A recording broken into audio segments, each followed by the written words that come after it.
Retro Gaming Radio 2003. Keep it retro. Retro Gaming Radio. Retro Gaming Radio.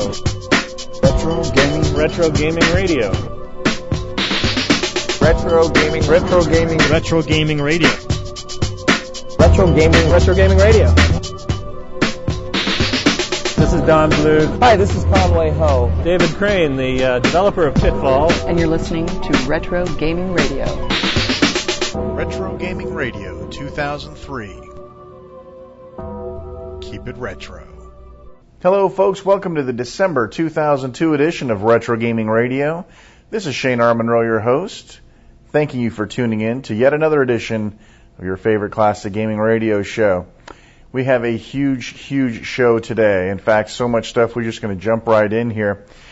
Just a couple of quick notes for the show. First of all, sorry it's a little bit late. Of course, the holidays are kind of a funny time for everybody, and we're no exception.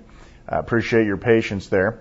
Also, those of you who missed out on our Thanksgiving special edition, we are having another special edition of the show for Christmas, December 25th, special edition of Retro Gaming Radio. If you don't get these episodes pretty quick, folks, the only way you're going to get to hear them is on the Year 4 CD, which we are planning even as we speak, and it's going to be a very exciting collection, actually. We're very excited about what we're going to be able to do with just a single year collection. So you definitely want to get in on those special episodes. Make sure that when you sign into your Studio Pass area that you put yourself on the mailing list, otherwise you won't get notified. You'll just have to keep checking back to the Studio Pass page to make sure that you're not missing a show or any sort of specials. Today on the show we're going to talk, we've got a lot of stuff to talk about. First of all, we're going to have a little editorial commentary called Why Should We Pay the Price? I think you're going to enjoy that little piece. We're also going to announce the winner of our Act Labs light gun giveaway. Stick around for that. We're also going to be having an interview with Conway Ho from Hanaho, the folks that bring you, of course, the HotRod controller and the arcade PC arcade cabinet. We're also going to have an interview with the very lovely Melissa Robinson, the PR gal for the Dragon's Lair 3D title. Great interview, just total crack-up. You think you guys are going to love it. We're also going to do a review of the long-awaited Dragon's Lair 3D, as promised. Let's see, what else we got on the agenda here? We're going to do our Bits and Bytes segment. We got lots to talk about in Bits and Bytes, and more. So please stick around, and we hope you enjoy the show. This month's editorial commentary is going to be on Should We Pay the Price? And what I'm talking about in terms of paying the price is the way that price structures have been moving in modern days is really something for us to consider and think about whether or not we should really be shoring up the cash for these endeavors. Let me just give you a couple of examples in the real world. In the old days, when it used to be DOS-based gaming, and we had some of the early first-person shooters and some of the first early RTS games, basically you bought the game and you played online with some servers. Now, there was no charge to play on these servers. The worst that you'd have to do is throw some cash out there for Con or Kali or one of those other connectivity packages to hook up with some of the other servers to find them. And that price model worked pretty good. Then all of a sudden, somehow, they managed to slide into a pricing model where not only did you have to buy the software, but you had to pay to use it. Now, there was a couple of early instances. I think Subspace, before it became an Electronic Arts Horde property, basically was, we'll give you the software, just give us, $5 a month to play it. And that seemed reasonable to me, Give me the software and charge me to use it, or charge me for the software and let me use it for free. Don't try to double bill me. We don't want to go that route. Well, then all of a sudden things like EverQuest and Ultima Online popped up, where it basically became $50 to get in and then $10 a month to continue to play. And in terms of, say, EverQuest, there really isn't a solo experience, so there's really no way to enjoy the game unless you continue to pay the cash. Unfortunately, that seems to have really gotten out of hand. Let's look at some other technologies, not just classic gaming or not just gaming in general, but look at TiVo. Look at the new digital cable companies. Basically, they're not only telling you, hey, you get to buy the equipment, we're going to make you buy the TiVo, and we're going to make you pay a monthly subscription fee, and to throw it all, to top it all off, we're going to throw in some ad banners for you. Now, wait a minute now. Something just seems to be going strangely wrong here. You want me to pay $300 to $500 for the equipment, you want to charge me a monthly subscription fee, and then you're going to force me to look at ads. So basically, I'm paying TiVo to look at their ads. Now, see, that just doesn't compute right. Let's look at XM radio. Same idea. You buy this expensive radio, which is like $300-400, folks. This isn't cheap. It's not like you go down and buy a Kraco at Kmart. You got to buy an XM radio, and that's costly. That costs $300. Then you pay $10 a month, and you get to pay to listen to advertising. Now, this whole model has gotten way out of hand, and if you look at Xbox, now Microsoft should be slapped silly for a lot of different things. And Bill's going to post numerous messages in the forum about this. He's our Xbox cheerleader on the forums. Xbox has revolutionized the quadruple billing process. First of all, they made you buy the console. That's a given. Okay, you bought the console. That's fine. No punishment for that. But we're going to charge you another $40 for the remote control so you can watch DVDs on it. I thought that was sort of a very sneaky, clever, underhanded thing, of course, which is Microsoft's famous for. So I guess I shouldn't have been surprised, but somebody should have gotten slapped for that one. Okay, and then let's move on to Xbox Live. Now you got to buy the kit, the Xbox Live kit. So you got to pay for that. You got to pay for the games you're going to play on Xbox Live. You're going to pay a monthly fee to play those games on Xbox Live. And I understand in some cases they're going to make you pay per game as well. So let's run through these charges again. You bought the console, you bought the game, you bought the Xbox Live kit, you're paying a monthly fee for Xbox Live. We won't throw in your regular ISP fee as well, because you have to have broadband to play on this, and you can't get away with dial-up. And they make you pay per game. Now, I want to know how the hell they expect to get away with this.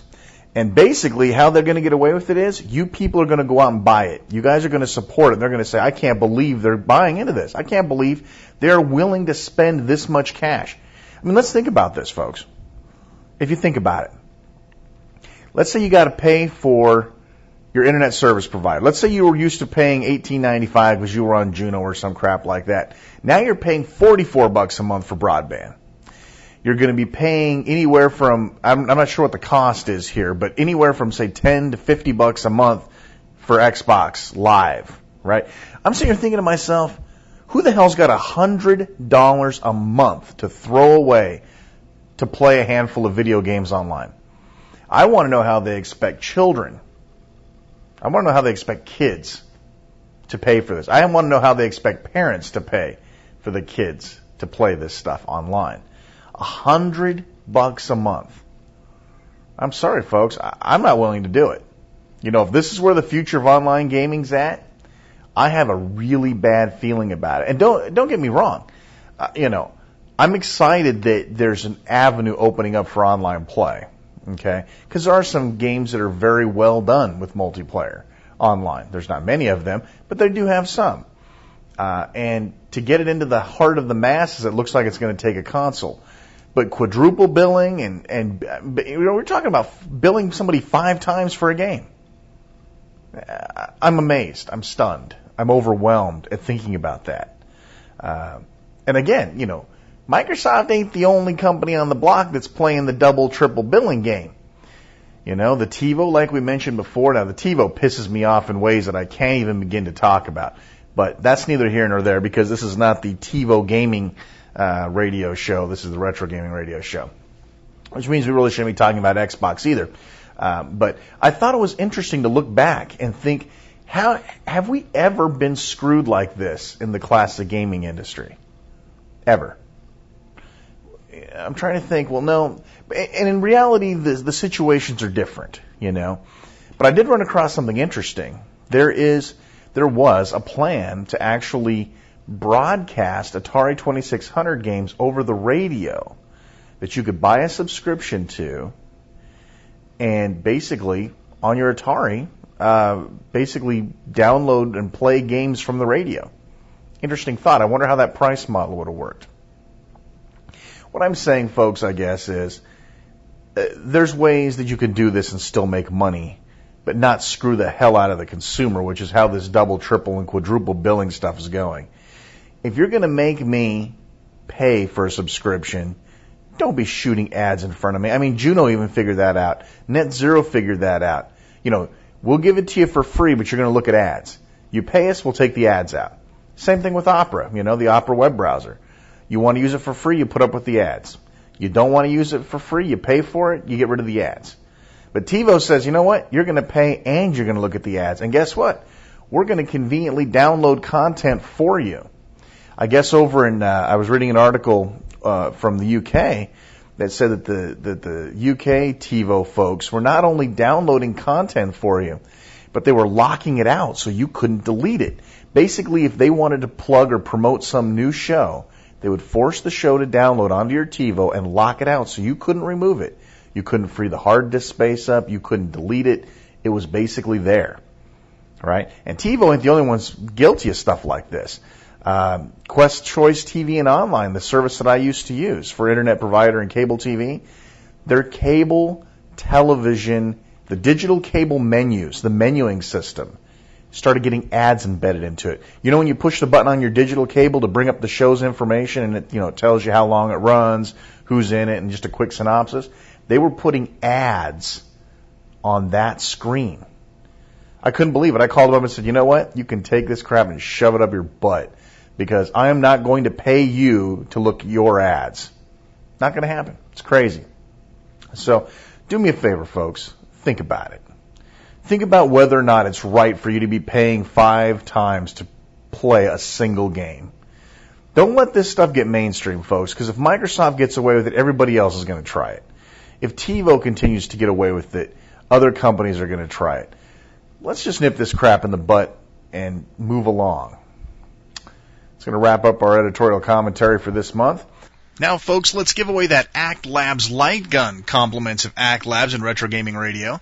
The Act Labs light gun, of course, is your PC light gun solution, giving you access to MAME and pretty much any other mouse-driven shooting game, including web games, Java games, all that good stuff. The Act Labs light gun is compatible at just about any resolution and at any refresh rate, which is something brand new to the light gun field on the PC.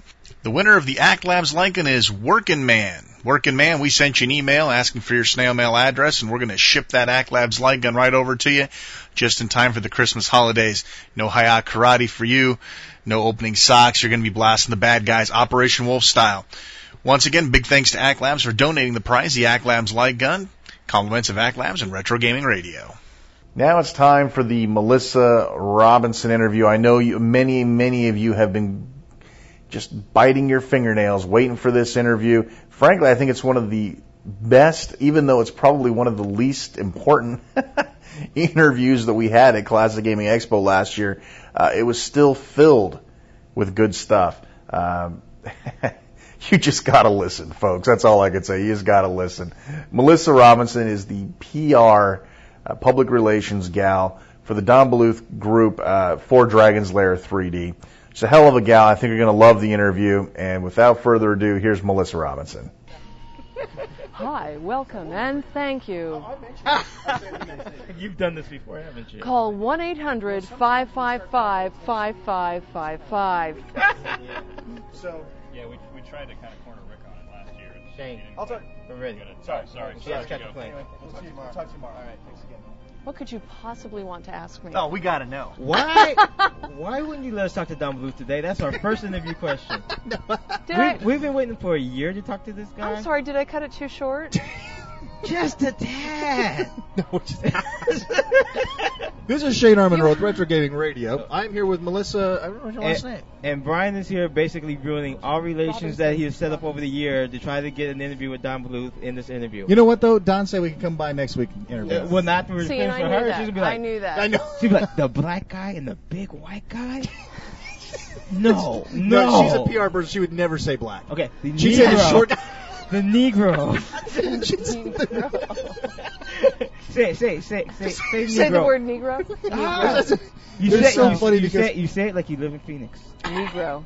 you don't have a white devil license plate, do you? Because I Was saw that a your- truck yeah, that said we white saw devil. You don't happen to work for Funko. So funny. We're at the McDonald's and some guy came up and recognized me from the show. So I just wanted to say hi. Wait, And he I'm like, recognized you from your radio show? Yeah, 'cause I Oh, got we have a pictures website. of We our have pictures stuff. on the We have website. pictures of our stuff on the site. And She he was comes getting ready up to and go off on I us. know she was. She was ready Yeah. to go off on us. We've been getting owned all day, and she's going to come and do it too. It's amazing. So she comes up and it's like, somebody said something like how they recognize or something like that. And I said, look, short black guy, big freaky fat white guy. How many combinations of that are you likely to find in the classic gaming expo? There you go. Or anywhere in life. Anywhere in life, for that Actually, matter. You know, we try to keep separation going. You guys could be a comedy team. You know? Have you ever thought of that? No. Would you like help us like getting it? No. Oh, that's two. We're not editing any of this. We're like, oh, we didn't know. Oh, we didn't know it was recording. Oops. And there's your daughter. Is that right? Yes. Oh, okay. I thought that Dawn had said that. She's the Dragon's Lair mascot. You're the Dragon's Lair mascot, the poster girl? Lairette. You know, can you What's teach her how to? Lairette. Lairette? Lair. You know, it's okay Dragon's to Lair. lose Right, men right, in right. Dragon Lair 3D so us peons can see how the game looks. It's okay. You can't. We wanted to see him die. I sat there for like 5 I know. minutes. Never seen anybody die. At first, I thought it was a video because you weren't moving. That's why. Man. That's why I was. You know That's why I what? You said. can't own her. She's not old enough for you to get owning on. Okay, that's harsh. Own on her mom. Okay. Mom. Back off. Mom. So how long have you been representing Dawn in company? Because you weren't here. Because you weren't here last year, were you? No, you weren't here last year, were you? No, Rick Dyer hired me probably 2 days before E3. Of What? this year? Yes.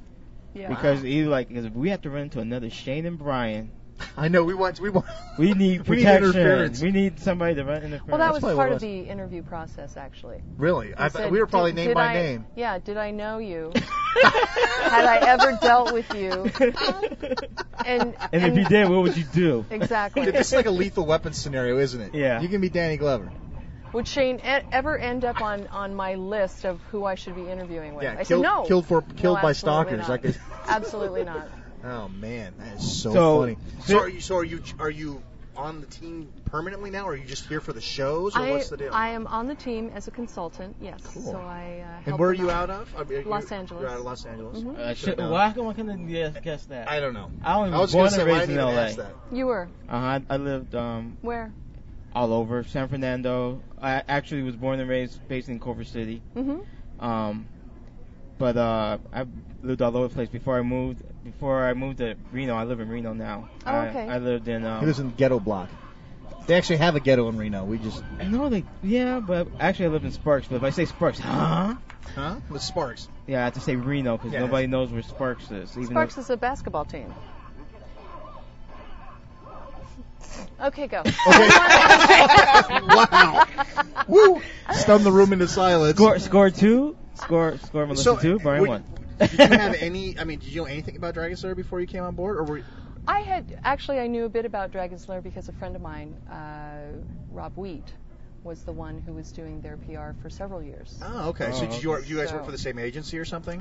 Yes, both Rob and I worked for Golan Harris on the Nintendo account. For I was going to several say, but years. she's like, I saw the cartridge sitting on the table one day for the Nintendo, and I was like, hey, that looks like fun. That's Dragon's Lair. That's Dragon's Lair. That was like kind of fun. No, but Rob had always raved about Dragon's Lair, and so I would hear about it through him. Yeah, he was. So why didn't they bring him back and chose you? Was he just busy, or? Uh-oh. That's the look of... That's a look of it. Let's He look has, at the next question. His mom's Next. real sick. Oh, okay. that's So, yeah, that's we fair. don't- okay. That's fair question. I just thought maybe. He didn't get along. Didn't play nice with Oh others. no, Play nice. His mom's real sick, Oh, so too he bad. said he's got to step back from a lot of work That's to too help bad. her That's out. too bad. So yeah. Okay. That's good. You got priorities straight anyway. Hmm. That's good. You live in LA still? I live in LA. Yeah, What Sherman part? Oaks. Sherman Oaks? Sherman Oaks. I used to work for TCI Cable. You Okay. probably put in your In Van cable. Nuys. Did you ever Yeah. have a short black guy put your cable in? No, I worked in the office. I thought you looked familiar. I was the computer guy. That was the guy. This- No, that was the guy that told your hubcaps. No. Damn. It's so hard to tell. You know the number to ADT? You know what? She's probably the main reason why when they decided to go over to the cable modems, that you guys got done last. Ha!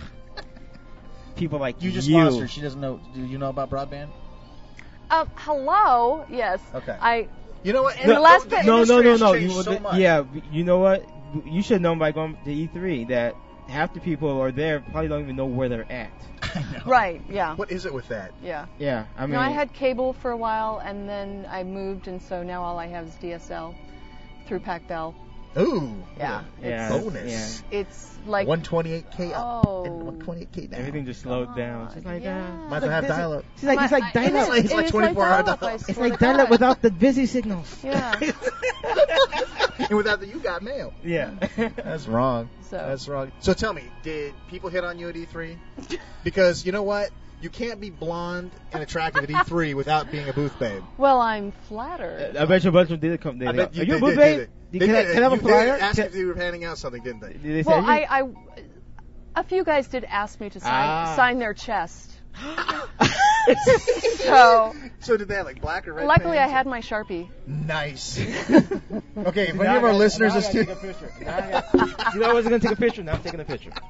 So you guys know what in the world This we're talking is wrong. about. And we're going to give out your This is email getting more and address. more like and Howard guys are Stern going to every single minute. With a few minutes, we're going to ask her to take her top off. This is Oh, so. there it goes. Wait. And if you don't know who Howard Stern is, you're listening to, you're talking to the wrong people. This just gets more wrong every moment. No, I was not hit on. Really? That's funny because every time, even though the industry, nice, you should know, see that. you- Why didn't You we see the how camera she's running? Wait, she That's goes, not- I wasn't hit that's on. Bah! Yeah. And she's like flipping her hair Well, down. I'm just tousling my hair. That's so yeah, funny. Like, That's so right. funny. No, because we've been to E3 a couple years in. Hmm. You know, it's really weird how the industry has changed, though. I mean, I went to a developers conference, and programming has like been a man thing for so many years, Hmm. and to see, I mean, there were tons of women developing software. Hmm. I mean, it's not like women should be at home or anything. It's just, it's the shift. No, it's yeah. You know, I mean, Right. I saw, the amount of females that were here at the show amazed me this year. Honestly, because you know what? Oh, this is going to be a photo shoot. You know what, Brian? Do your damn job. Give me the camera. You're supposed to be watching the levels. Give me the damn camera. It's all wrong. I don't know how to use your camera. I was just kidding. No, there's nothing Okay. in there. I'm sorry. That's really bad. We're going to have to edit this whole thing out. She's not going to let us put this on. Oh, this is just for our personal. Oh, you're not recording? Oh. Oh, yeah, I am recording. This is not going to be on a show or anything. No, this is our side. It's wrong. So we met beautiful women. They go, yeah, right. And you're like, ah. I'm flattered. There's no beautiful Thank you women at CGE. so much. It's not like 30-year-old guys, balding guys running around like having Don Bluth sign their shirt. They have their own beauty. An ugly fat What's that? woman. 30-year-old balding guys. Thank God, dude. I am so in. Can I hang with you? Okay, Stuart. You all have your Oh, own man. je ne sais quoi. Yeah. Right. We're the money. Yeah. We're the money. Come on, a minute. You ever listen to Tom Likas? No. No? I don't even know who that is. I know, because you don't get him. This is an LA thing. Oh. He's out of LA. No. You ever listen to talk radio? Yeah, well, but not. I Not listen Tom to Likas. You ever heard of NPR him? and yeah. She listens to like good radio. Mm-mm. Oh, she listens to NPR. That's like hardcore. I My opinion Underground, number just militant. went up like 5 points. militant, no, liberal, very liberal. NPR, A.K.A. KPCC, KP. You don't Yeah. listen to KFI? No. No. Mm-mm. Okay, but I don't know if Time Likas moved it. He was on FM. He was on the same station that Howard Stern was on, 97, Oh, okay. on KLSX, 97.1. Mhm. Mhm. And then I think he moved over to 640. I don't know. I don't live in LA anymore. I haven't lived in LA in 2 Okay, years. so why are you even trying to talk about this? That's what you know what? She beat me to it. I was like 5 seconds away from saying, and what's this have to do with anything? You're just rattling on about this. So what's the I point? forgot what the point was. You Forget it. you Never are, Okay, mind. you are Okay, such Brian. a dumbass. All right, moving on. Moving on. What time is your flight leave? Oh yeah, I drove. I just realized. I drove. Oh. I'm Are you staying till tomorrow? Loading up the Chevy Blazer tonight and Heading back. Right. God, how far is that? How far of a drive is that? That's 4 hours. Is that all? Yep. Mm-hmm. That's not right. It's 5.5 for us to get up here. 3.5 if And you're it's going 6. 85. And it's 6. Hey, and there's our next question. There's our next question. How fast are you? No, I'm just playing. And it's 6 hours from here to Reno. Okay. No. Good to know. So the next time you drive up, you'll know. No, you want to know why? Because everybody thinks Reno is a suburb of Vegas. Everybody thinks that. I got a headhunter calling me from Vegas going, I see you live in the Reno area. Can you, come come down? down? Yeah. And I wanted to call him back. Reno is not a suburb of Vegas, even though there's only two Okay, towns. it's a suburb of Bonanza. Yeah, there you go. Also, you've been skiing up in Tahoe? No, but I used to watch Bonanza. Oh, you're the only person who read the map. Yeah. As the sketching part, she's like, wait. That's wrong. I love Bonanza. No. What do you mean? You can't be old enough to like Bonanza. Okay, we're not going there. Okay. Let's stick with the booth babe stuff. Okay. And see, you got to understand where this is a segue to. Okay. That means you're way too young and attractive to have watched Bonanza. That's where that's going, isn't that? Thanks Didn't so you see much. that coming? Right. You know what? You didn't cover me with the radio great. show I stuff, see how it's so- going to be now. So since I let Gary Goldman own all over you, I don't. Okay. We're even. So what have you learned? We're gonna get like two seconds of actual audio for the show. Do we have to actually run this by you and you have to listen to it? Really? Yeah, she has such a good sense of humor. Oh, so you're gonna let us put this on the internet? No. And have like little Sure. geek boys that No. little geek boys from them. No, you can. No, actually, we can do something. Fun is fine. Raunchy. We haven't Have we gone gone raunchy raunchy yet? No, just when my top was coming off. No, well, you probably want to. Oh cut no, that see out. now she's saying stuff. When did she say that? He's so quick. No, not said it. Did it? No. You missed See? it. Oh. You know what? See, you were busy messing with the camera. Okay, I was getting the okay. show. You want to know what's working to your advantage right now? We're married, so we have to edit this stuff out. That's the only reason why you're gonna get this type of. All right. So, is there any real question? There was. What is it like yeah. working for the guys? Yeah, I mean, They're great. I love working with these guys. I call them the boys of the Lair. the boys of the Lair. That sounds like a porno. See, you're messing it up again. I'm just saying, Boys of the Lair Part 7. Don't tell me that wouldn't work. No, boys of the Lair, because they are so young at heart and They are. have a lot of fun, and their spirit is it's infectious. They're terrific and they're brilliant, very bright. Have you stumbled across any technical or other issues that were difficult for you to overcome in taking this job, taking this position? Technical, no. Just, did they ask me to program my VCR? No.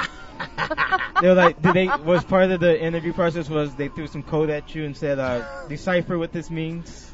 Debug, please. I want you to debug this code. We need you to debug. but to be a good PR person, to be a good, You have to know. a good manager, you gotta be gotta know the into the product stuff. and You gotta know be the into Sure, the got to stuff. know the product. Yeah, And absolutely. so, have you played the game? I have played the game quite a bit. Have you yes. beat the game? I have not beat the game. Have you come close?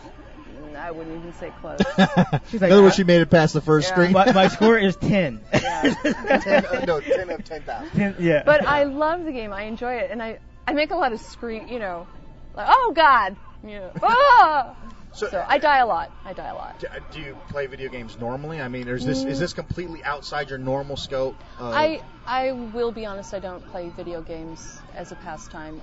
To be honest, I don't have time. Yeah, who does? I don't watch TV. I don't, I'm in the industry I know nothing about. No, I know about them. I did work for Nintendo, and but really? even there, you'd be surprised. You don't have a lot of time to play these games. Right.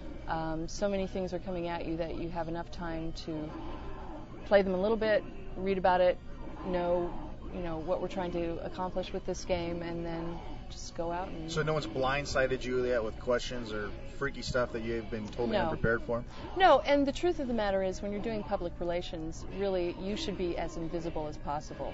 My role is not to speak to you guys. No. And that goes to today's. We appreciate it. And that goes back into the question I asked you earlier. Why were you not letting us talk to Don? Not letting us talk to Don, Mrs. I'm supposed to be invisible. And 5 minutes. Part of my responsibility This is Keeping them on schedule. is this what they catch you? is keeping them on schedule. That's the wrap it up signal for people who cannot And see part us. of my responsibility is taking care of them also. So they had to eat. They've been I was on- saying it was they were like on around the go. lunch. Well, Yeah. well, we were expecting I to was get them like prepared in to the bring him afternoon. back. I was prepared to bring him back. That was the other thing too, huh? We were like, so who do we get next? Oh, you get Rick Dyer. Okay, we'll see you in 5 minutes, and then 3 hours And later. then one of the fans had to come over and say, "Yeah, Don just left." I'm like, They're- "Wait a minute, They're, you're supposed to come over." they're McDonald's. They're going to McDonald's. They're going to McDonald's. I just can't see the boys of the Lair eating McDonald's for some reason. Well, this is their PR person though. Mhm. So tell us, what do they eat? What do they eat? No, I can't tell you that. Oh, You can't really. Don Bluth is a very healthy eater. I bet he is. Very healthy. He's really skinny. I'm Yeah, he's finding kinda it really scrawny, hard to though. I mean, believe. No, he's a healthy guy. Is he? Yeah, That's good. very healthy. He's got to hang out for a little while anyway. Do this Dragon Slayer movie. So what? Are they keeping you? Well, How long does your contract run? Busy. Right now it's an open-ended issue, really. If all goes well, I'll be around for a couple years. Really? Who knows? Now, Who is knows? this your only job? I mean, is this contract the only thing you do, or do you have to contract with others at the same time? At the moment, this is my only client right now. I made it that way because for the next August, September, October, November, December, it's really a critical time for the title.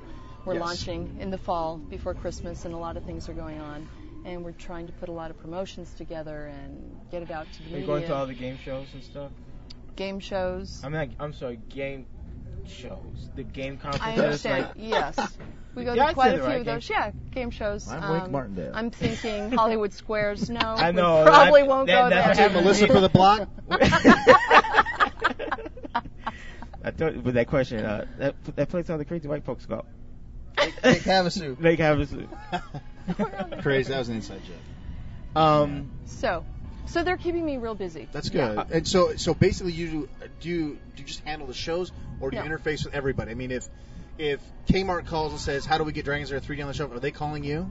Not necessarily. Remember that the publishers, Encore and Ubisoft, handle distribution.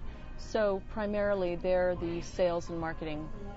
So, Arm. other than running interference and keeping white and black guys from getting to Don, That what- pretty much takes up all my time. yeah, there's so many of them. Dang, owned again. Damn, the retro owning radio Yeah. continues. Man, it's been a bad day for No. ownership. David Crane owned us like 17 times. I know. I stopped counting. Wait until you hear David Crane. She's never going to hear the David Crane thing. We'll be lucky if she hears this. You might be As in Crane Communications? no, as Right, in the guy who made Pitfall. Pitfall, Oh, okay. Like the That, guy that those other programming guys over at, you know. basically he started Activision. I'm sure you know. who Right, Activision yes. is. So, he's the guy that originally started. Let's put it like this: if it wasn't for him, you wouldn't have worked at Nintendo. You would, yeah, exactly right. And I mean, Mhm. everybody owes their butts to David Crane. David Crane. And he just owned us left and right. It was great. There's He- nothing better than being owned by He a told us celebrity. we were too damn pessimistic. Yeah, we were asking him why games And suck it- so bad now. And Basically, and he's That's like, a- and basically, Shane said we were in a pit of shit. Unfortunately, no, I didn't say that. I told him, I said, Of this is the horse most optimistic man. I said, if you put him in a room filled with horse, what did I say? Dung. Horse dung. Hung's I said horse dung. dung. He would be digging through it trying to find the pony. And then I said David Crane's.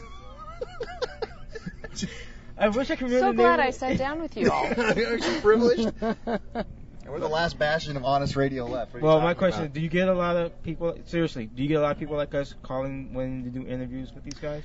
Yeah, I would say this is one of the most gratifying jobs I've had in PR because usually as a PR person, you know, you're pitching to the media, you're calling people like you. Saying, Right. hey, do you want to interview such? The opposite.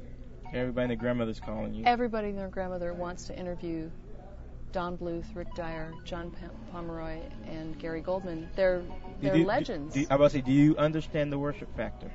I do. Okay. Really, I you do. do understand it. I think Oh, that was yeah, probably an interview absolutely. question too. They like, do you understand that people worship us and give us offerings and they want? I'm surprised it's not a new religion. Did they run around signing? Did people bring their laser discs again this time? Oh, they were signing everything. Yeah. Laser discs, pieces from arcade games, posters, That's CD, how it was last year. yeah, Wow. everything. Yeah. T-shirts, whatever. Speaking of posters, hmm Speaking of posters, did we get hooked up? Yeah. Oh, Yeah, you will. she's so good. She's Yeah. so good. So That doesn't. yeah, make it's us, really a privilege and it's fun. That doesn't make us delete this any less. Can you kiss mine? your poster Yes. Can you kiss Borf? with on- like on my a face? Chanel red lipstick. There you go. She Okay. knows me. Oh God, you guys are twisted. It's completely gone. But although I got Daphne, I got a Dragon's Lair poster, so if you don't do Daphne too, that just brings it to a whole different level. Okay. So, just on the side there. Folks, it's late here at Classic Gaming, and we're scraping the bottom of the barrel. No, we're not. We're now interviewing No, we're- PR people. You know what? Okay. See, she even thinks it. Okay, last month we put out a show, and I edit the shows. And he went into this 10-minute segue about this stupid ass banner. No. It was not stupid. And I tried to explain to him, listeners do not care about what you went through to draw this stupid banner for the show. And he says they want to hear this stuff. They do want to hear the stuff. They've written me saying they want to hear that stuff. About banners? Just stories. They always write to me because we'll do shows that are like 100% opinion. Mm-hmm. We'll go up, we'll talk about something, blah, blah, blah, blah. And then the next show we'll like take a hardcore reviews or Right. reviews of hardware, Right. reviews of software, and take a straight shooter show. Uh-huh. And then we'll have shows that I have something in my past, like I've told Dragon's Lair stories left and right. Mm-hmm. My first time I saw Dragon's Lair, I spent every penny in my paper route bag. I had to steal and beg for money to replace my paper route money because I spent all of my paper route money on playing Dragon's Lair. Mm-hmm. And I'd go off on these segues, and people love that stuff. They want to hear how I broke Pac-Man glass trying to get free credits. But that's understandable, but nobody cares how you drew your retro gaming radio banner. It's part of the show. They want to hear stuff like this. They want to hear stuff like... They want to see stuff We like got this. They the don't want to sense hear of- stuff like this. They want to hear stuff like... Because, you fall right into Don Blue looking at Daphne picture, looking for blue Playboys. We can perfectly understand why he has you as a PR person. You know what? You just I crossed the line. I No, went too far. you just walked on the side that could have insulted her. What are you doing? No. Oh, saying that she looks like a Playboy model? Well, yeah. Is that an insult to you? I wouldn't take that as an insult. Yeah, but I that's, wouldn't. that Tra- makes- Wait, I wouldn't wait, take wait, it as wait. factual. Wait. Either. She can't watch Bonanza. We can't accept and question her age because of Bonanza, but she can be a booth babe. No. And she can be a model for Daphne. Right. I'm lost. But you there. know what the thing is, though? When you talk about a porno mag, then you're envisioning Playboy her is naked. not porno. Okay. You're looking at naked women in a magazine. Can you picture Don Blue looking at naked women trying to come up with getting ready to make? That's like the picture we all have in think our about minds. It. Don Blue is 1983. Was it 82, 83? He is getting ready to change the face of video gaming forever, and he's thumbing through Playboy. That is a Trying screen to snap. come That's I'd make that my backdrop. If Gary ever finds that picture, I will make that my backdrop, and I will keep it forever. Can you picture that? What do you think about that? Knowing what you know now, are you going to be working for them on Monday? And if not, could you please send me my Space Ace poster before you quit? Damn. You don't even have to justify that with an answer. That's wrong. See? Little things you learn. Crazy. Bet you didn't know about that. Okay, and what is the medication you guys are on? I'm on Prozac. I just suck helium. Okay. No, that's too funny. Are we keeping you from going? Would you like No. us to wrap this up? No, that's fine. Now, would you? I just wasn't going to comment on that last one. Are you going to do a soundbite for us, too? I can do a soundbite. Do we want to do a soundbite? Yeah. We need all the sound bites we can. So far we've done nothing. Yeah. I think there's some pretty good stuff there. There's some really good stuff here. We've done 24 minutes. Probably got about We just, seconds basically worth. we Yeah, I know. gave heart Edit it attacks out. to all the 30-year-old guys who still live at home with their mom when we told everybody to take off her shirt. You know that, right? 'Cause we're gonna You put cannot put that on. Okay. You cannot. Cannot. Your press can probably come and track See- our ass. I mean, down no, and you- kick our CD4 ass, too. special You edition. can push that envelope, but that was kind of. We didn't even make you say that. And I can edit it to make it Okay, sound I that way feel- too. Okay, never mind. Let's just not go there. Move along. Okay. We'll take that out. Are we done? You should probably let her go. She's been a good sport. That's and, it? and we're hungry. I don't care about being hungry. I sit and do this all night. It's way too Just much fun. say, I don't even know your last name. Robinson. Robinson. Of the Swiss Family Robinson. Exactly. Sam Melissa Really? Robinson, PR rep for Dragon's Lair. For those Dragon's Lair dudes. The boys of the Lair. The boys of the Lair. Can you say that? Yeah, absolutely. Oh, that would be so cool. That would be awesome. And you're listening Absolutely. to Retro Gaming Radio. That's what you want me to say? Yes, please. Okay, repeat the question. No, say. I'm Melissa Robinson, Public Relations Director for Dragon's Lair. For the Lair. For the boys of the Lair. For the boys of the Lair. Say Dragons. And you're listening to Retro Gaming She had to Radio. look at the wall. We've been sitting here having this parlay, and she has to even look at the wall.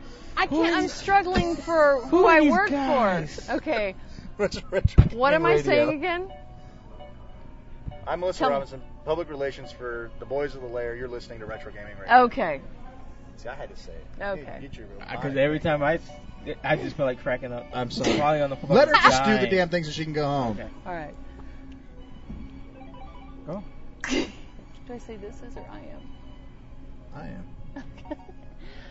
I'm Melissa Robinson, Public Relations Director for the Boys of the Lair, and you're listening to Retro Gaming Radio. Thank you. Man, she actually had that little sexy thing to the voice, too. Retro Man, you know what? We're Gaming going to have Radio. so many letters about this show. Well, Melissa, thank you for being such a good sport and taking the time to talk to us. You'll probably regret it now that you've actually done it and you actually have been broadcast, but you know it was a great time, and Melissa was really good at hooking us up with everything we needed and getting the boys time to come over and give us interviews, and we really appreciate all the help that she gave us at the Classic Gaming Expo. Let's move on to our Bits and Bytes segment. This is our little area where we kind of touch base with all the cool stuff happening on the internet and just a little glimpse of information that we get while we're between shows. First thing I'd like to talk about is MAME.62. Now, MAME.62 is, of course, the MAME emulator, which everybody knows about. MAME.62 kind of, to me, is one of the most anticipated and also one of the most blasphemous versions of MAME that has come out. Why do I say that? Well, you know, on the show, I verbally bashed on MAME because it emulates too new of software. It emulates too new of video games, like Neo Geo, things like that. And a lot of people have complained, well, you know, we don't have Neo Geo machines around here, so that's okay. Basically, everybody was like, back off. Well, now, MAME.62 actually emulates games that are found everywhere. Most namely, of course, are the Kojak games like Area 51, Maximum Force. These are actually hard drive games that are made off of hard drives for all of the video work that's inside of them. I'm sorry, folks. Area 51 is like the most horrid game on the planet. I can name 3 machines within stone's throw from where I'm sitting right now that you can go play Area 51. Now, to me, now first of all, let me say one thing. I like playing Area 51. Okay, I like to play Area 51. It gives my Act Labs light gun something to do, and frankly, I'm happy to have it in MAME, okay? I'm not bitching about the fact that it's technologically cool, and I'm really appreciative of their work. What I'm saying is they're starting to cross the line of what should you offer up? I mean, come on, Cruisin' USA? Man, that's still in the arcades now. I mean, that's still a relatively new game. Offering up as emulation is going to start pissing people off up in the higher-ups. The IDSA has been thankfully quiet. But when you start emulating games that are still making a lot of money and you're letting people play them for free, people are going to start getting pissed off. What did come in MAME.62, by the way, is Starship 1, which, by the way, is one of the very last games I've been waiting for to be emulated before I could pretty much die happy. And now it's emulated. It's not perfect. In fact, it's pretty far from even being acceptable as a driver. But in all honesty, it's damn cool to see Starship 1 fired up again. Those of you who had actually played the game way back when, you'll know what I'm talking about if you play the MAME version of it. But it was nice to see it again, and I'm very appreciative that it was in there, and I hope that they finish it up and tighten it up a little bit because, well, it's a very big historical piece, in my opinion. The good folks over at X-Arcade dropped us a line and let us know that they're working out some one-player versions of the X-Arcade controller. Now, the XRK controller, of course, if you've listened to our show in the past, we've reviewed the XRK, and it's what our current recommended controller is. If you're looking for programmability in a controller, that's the one that we recommend you get. It's just like the HotRod, only it's programmable. Now, the good news is if they make a one-player version, which they have made it, and we're supposed to get a look at one here in the next couple of weeks, the one-player version hopefully will be a lot smaller, a lot easier to keep on your desk, but still be of the same high quality and programmability. We're going to have a review for it as soon as we get a unit in, so stick around for that. The Activision Anthology is something I'd like to mention. It's apparently a console-only collection, damn it, which basically lets you play 40 or so some odd classic Atari 2600 games on your console. The interface is apparently very clean. There are actual real 80s music playing. They have tons of hidden stuff, and I guess you can unlock hidden commercials and hidden games, things like that. It sounds like they really put a lot of work into it. I guess the price is right. It's like $29. You can download new games, I guess, to plug into it, something like that I was reading. That sounds interesting to us. Now, get us a PC version so I can review it, because I'm not going to buy a console to play 2600 games on.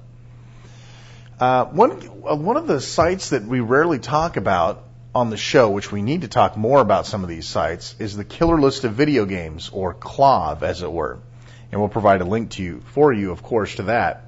KLOV is basically the definitive video game list. If we mention a video game here like Starship 1 and you want to go see the cab, they got pictures. You want to see the marquee, maybe you want to see some game screenshots, maybe you want to see how many players it was, what kind of hardware it ran on, KLOV is the place to go. KLOV is cool. Spend a lot of time there. I would definitely recommend checking it out. If you're into collecting, if you just want to see what some of the older games looked like, their actual cabs, go to KLOV. Some of the other stuff that we fail to mention a lot on here is other classic gaming ventures. One of such is RetroGaming Times. It's a newsletter. It's been around forever. They're up to issue 63, and if that's monthly, folks, they've been around longer than we have. We'll post a link there, of course. Some very interesting stuff. They have they talk about they talk about a particular game, and they break it down by different platforms. Which platforms are the winners and which platforms are the losers. It's kind of an interesting, unique look. And I recommend if you got a little free time to go check that out. One of the other things that just recently came to our attention is the UGVM magazine, which is another internet-based video gaming magazine for classic gamers. It comes in a very nice, clean PDF format. They offer low and high bandwidth versions. Very professional. Looks very well put together. I read the last issue. I didn't agree that they gave the Spectrum such high marks over the C64 stuff, but then that's one of those classic platform wars that have gone on since the beginning of time. But I did like the way they laid it out. I like the content. They look at the Channel F, the Fairchild Channel F console this month. Very cool. If you have time, go check them out. We'll provide you with a link. Good stuff. Good stuff. I got pointed out, and this is old news, actually, but I've recently gotten to see it actually for sale. There was a lot of talk about it. This is the Atari 10-in-1 unit. Basically, it's an Atari 2600 controller, black with the big red button, and you plug it into your TV, just the controller, nothing else.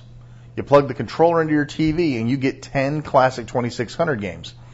Adventure, Gravatar, Circus Atari, Asteroids, Breakout, Real Sports Volleyball, Video Olympics, Yar's Revenge, which is worth it to buy it for alone, Centipede, and Missile Command. So basically you get 3 games out of there that are really worth anything. But for $20, you basically get an Atari 2600 authentic-looking controller, and you get 10 games that play right off the cuff. No console, just the controller. You put 4 AA batteries in there. Now, this is my ultimate Christmas present. When people ask me what I want for Christmas, I want one of these. Since I don't have one, it's one of those things that's really hard to kind of part with cash for when there's so many other things to do. But for a present or something, I'd love to get something like that. Great stocking stuffers for the kids, or probably more for the adults, for us grown-up people who actually play this stuff. Now, here's the downer part. Where can you get one of these things? Well, somebody must have sold their soul to Satan, because the only place you can get one of these things is through the Avon catalog. That's right, avon.com. Or anybody who sells Avon, I'm sure, will be happy to sell you one. They vary in price anywhere from about $20 to $30. I'm sure that's the Avon people tacking on their little percentage. But if anybody knows where I can get one, say like budget style, somebody who isn't notoriously known for marking their product up, other than Avon, I'd definitely be interested in hearing where you guys picked one up. And if any of you have actually seen one, please go post on our message forums about it. A lot of people will be interested in it. And, if it turns out to be a great deal, a great find, then, heaven forbid, I'll buy them and give them away as frickin' stocking stuffers. What else we got on the list today? Legal Xbox emulation. Somebody is on crack when they posted this on one of the news pages. There's no way to legally emulate a game legally run emulators in Xbox. Okay, if you need a mod chip, you're violating your Microsoft end user license for the Xbox. Okay, if you have to use a mod chip, then you're violating. You're not playing it legally. Okay. Just because you've gotten around using the Microsoft SDK doesn't mean that Microsoft is letting you do it. So those of you who are jumping for joy over that post about, now everyone's going to be free and legal, if you still need a mod chip, you're still in violation, and Microsoft's going to continue to be a pain in the ass to mod chip users and manufacturers. So don't get too excited about it. What else we got here? Now this is something very exciting to me. I'm very excited to be able to bring this to you. And you probably got it off one of the other news sites already, but this is exciting to me. Back in the old C64 Apple II days, there was a game called Alter Ego. And basically, it was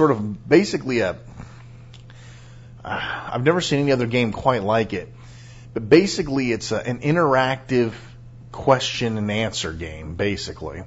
But you play through every stage of life. It was written by psychologists, so it's a fascinating insight to your own inside information. You start this thing off by answering like 30 questions, and they build a basic profile about you. From that point on, they put you in life situations. They give you a scenario. Your mom walks into the room and she's got something shiny in her hand. What do you do? How do you feel? And you have a couple of feeling choices: curious or don't give a damn. And then you choose one of those, and it's like, and what do you do? Reach for the shiny object. Don't do a damn thing. Put your fingers in your mouth, right? And you pick an option. And as you go through each one of these life scenarios, basically what you pick fashions your alter ego inside this game. You can play as yourself. You can play as the asshole that you never were able to play. Never able to be in real life. A lot of us are nice guys, right? Us geek style people, we're all nice guys. You ever wanted to just be a dick? You ever wanted to be the person you never could stand being around, but you always kind of wondered how you'd turn out if you did? Well, here's how you do it. You play Alter Ego. Now, Alter Ego came in a male and a female version, and frankly, it was interesting to take on the opposite sex role, just to see what it's like and some of the life experiences that they go through. The game does get very complex in terms of you go on dates, you meet people, you go steady, you get married, you hold a job, you go to college. I mean, basically, the game starts off very simple. As a baby, there's not much you can do. But when you're a young adult, there's savings accounts to worry about. It's not so much a simulation as it sounds. But if you've got time to kill, it's one of those games you just start playing and you're answering questions, and next thing you know, 5 hours have gone by and you're like, what the hell happened? Why is it in Bits and Bytes this month? Well, somebody has converted it to a web-based application. You can go to the web. We're going to give you a link. You can go right on the web and play Alter Ego for free. With no emulators, no freaky disk formats, no flipping the disk over. You just go up to the web and you can play. It saves your position. You can just quit anytime you feel like it, come back and finish, play more. If you've never experienced Alter Ego, and it sounds even remotely interesting to you, I beg you to go try it. Only because that game fulfilled so many hours of playtime for me on the C64. And Here's something that's really interesting. When you're playing the game, when you reach your own age group, when you're about your own age inside the game, stop for a minute. Go back to your personality profile and see how close they've got you nailed down. You'll be amazed. You'll be stunned at how accurate it is. It's freaky. But then again, it's written by psychologists. So what can you say?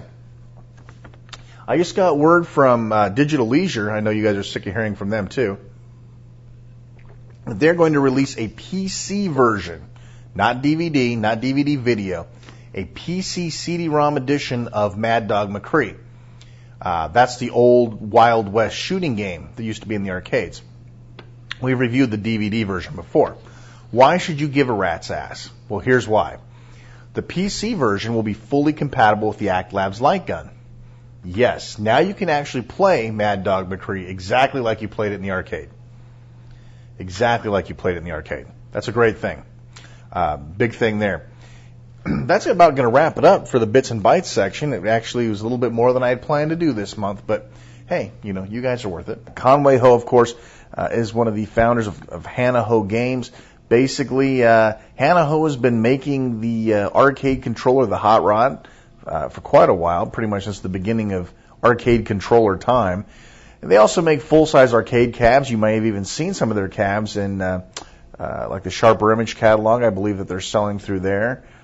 Zany Brainy, I think, was considering carrying their product, something to that effect. It's all in the interview, folks. I'm not going to spoil it for you. I can just sit here and chatter. Anyway, let's go ahead and talk with Conway Ho of Hanaho Games. This is Shane R. Monroe from Retro Gaming Radio at the Classic Gaming Expo 2002 in sunny Las Vegas, Nevada. I'm here with Conway from Hanaho. He is going to talk to us about his line of classic gaming products, including the arcade PC, the HotRod, and the forthcoming Arcade Works. Yes. Hi, welcome, Conway. Thanks for dropping by the booth. We really appreciate having you here. How you doing, Shane? Thank you very much for having me. Very good. We've talked about your products on the show. It's nice to have you here that you can start talking about the products as well and tell us about some of your latest offerings. How did Hanaho get started in the classic gaming business? We actually loved emulation when it was out on the internet, and we built the products for ourselves to play with. And from there, one thing led to another. Everybody wanted us to build one for their home. And when we publicized one, the HotRod, on the internet, the response we got was overwhelming, and all of a sudden it became a business. Outstanding. And about what year did that start? We actually started getting into it around 1996, 1997. When we posted the HotRod the first time, I think it was in 97. And since 97, can you give us an estimate how many HotRods are probably out there? That I can't tell you officially out there. That's fair enough. But I can tell you it is a substantial number. It's a significant number. Yes. And what do you attribute the success of the HotRod, where so many other arcade controllers have failed? Well, you can pretty much ask any of our customers that, which we build a very, very strong, solid product, specific for one thing, to make the classic games play like the classic games from the arcade. Outstanding. Now, you also, in addition to the HotRod, which of course is a home arcade controller with real buttons, real arcade joysticks, yes, the real feeling of arcade at home, for somebody who might not have heard the show before, that doesn't have any idea what a HotRod is, whatever rock they might have crawling out from under. In addition, you also make arcade cabinets, yes, the arcade PC. Tell us a little bit about that product. Well, the arcade PC is kind of morphed from our history in the arcade. We built a lot of all the Frogger machines that are out there. We built a lot of the Zaxxon machines that are out there. We built a lot of the Dragon's Lairs and a number of machines out there, including Street Fighter and all current Capcom products. We built a lot of the products for Sega GameWorks.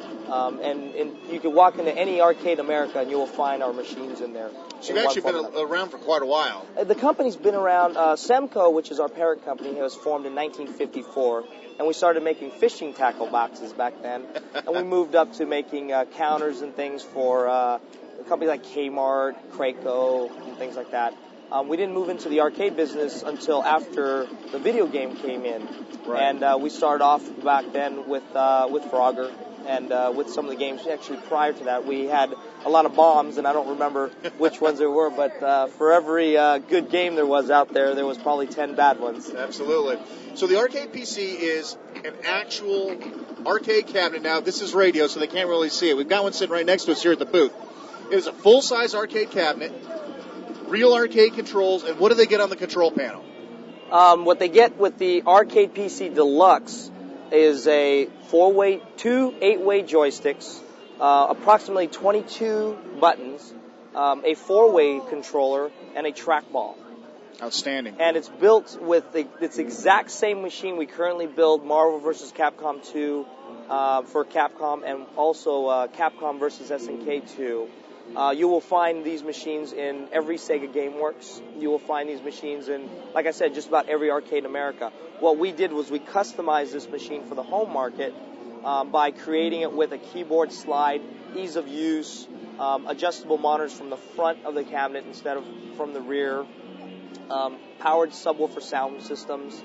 Everything is built for a consumer to use in their house very easily. And it's all warranted. It's really a well-rounded product, but with arcade quality. So you can beat the heck out of these things, and they will survive. I mean, they'll be around a lot longer than I will. So if you were to strip all the branding off of this cabinet and maybe remove an extra joystick or two, basically if they go to an arcade, they're probably seeing this exact cabinet. Yes. But it's tailored for the home. It's tailored for the home, right. And inside this unit is what? What does the consumer get inside the unit? Inside the unit, you get a computer. It's currently the specs are, I think, 1.1 gigahertz computer at the moment, because that's what the specs, minimum specs are. I think Intel doesn't make anything slower than that. Right. You don't really need a lot of power to run emulation in the games that we have. Right. So the minimum specs are good enough. You also get a Logitech subwoofer sound system. We have an agreement with Logitech. You also get a 21-inch high-end PC monitor. You get the full arcade control setup. You get a working coin door. Everything in a commercial-grade arcade cabinet, but once again, designed for the home. You do get a keyboard slide-out feature for ease of use. Okay, so basically when one of these guys shows up at your door, it's not like you're wiring up a bunch of crap. You basically bring this thing in, put it where you want it, plug it in, and turn it on. Yes, basically so, yes. Straight consumer stuff. Very easy to turn on. Once you get the machine, all you do is plug in the PC as you would any normal PC. You flip a switch, and it is good to go. And you're all good to go. Now, I know what my listeners are thinking right now. My God, this thing must cost a fortune. Let's talk a little bit about price. We do have very different versions of it. Our Cadillac version, the top-of-line version, is the Arcade PC Deluxe, which retails for $39.99 out on the market. We do have a Ultra version, which is a smaller version, for $29.99. We also have a cocktail version with which includes 4 joysticks and 22 buttons, so you can play both vertical and horizontal games. Nice. And that retails for $29.99. Now, you can get it without the computer if you choose to. You can also get them with certain parts that if you decide to customize it yourself, we will help you with that. Excellent. We do have a new product that's a do-it-yourself product for the home market, for the people who drool and wish they could afford the Arcade PC, which is called the Arcade Works. We have a separate website set up for that called www.arcadeworks, ARCADEWERX.com. And those cabinets retail for only $5.99. They start at $5.99. And make sure they understand what they get for that price. What they get is a arcade cabinet that they assemble themselves in their house. It gets shipped to them for $99 via UPS. Right.